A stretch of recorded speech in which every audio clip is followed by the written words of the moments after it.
अस्सलाम वालेकुम गाइस, कैसे आप सब? उम्मीद करता हूँ सब खैरियत से होंगे। भाई आज हम आए हुए थे टनल बीच, आपने अपना यहाँ पे हट पूरा बुक करवाया था, तो मैंने सोचा यार छोटा सा एक मिनी ब्लॉग बना लूँ, कर लूँ। तो भाई मैं आपको यहाँ पे सब चीज़ें दिखाऊंगा, यहाँ का समंदर, यहाँ का हट, आपको एक यहाँ के अच्छे अच्छे नज़ारे दिखाऊंगा। अभी आपको आगे बहुत मजा आने वाला है, तो यार वीडियो को स्किप मत करिएगा और एंड तक जरूर देखिएगा।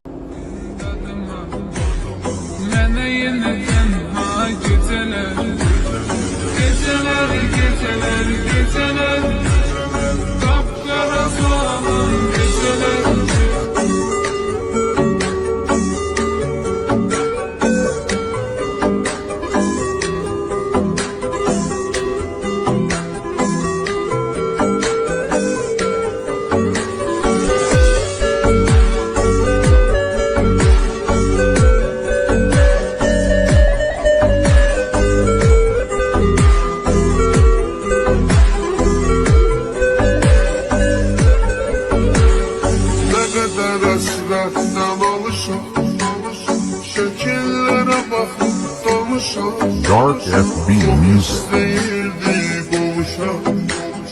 Vermedi fırsat gezene.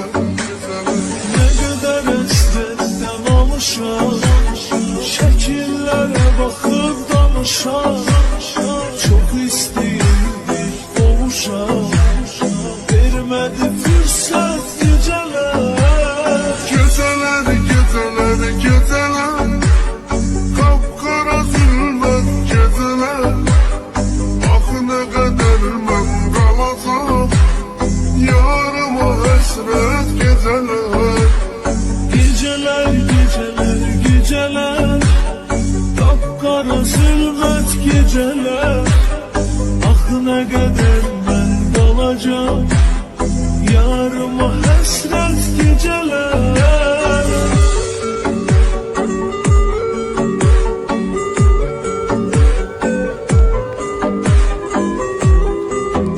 Remix by FB.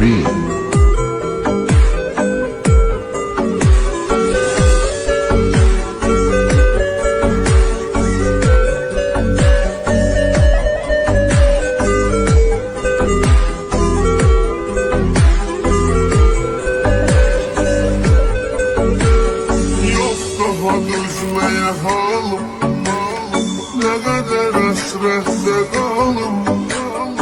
O kadar ağladım zalim.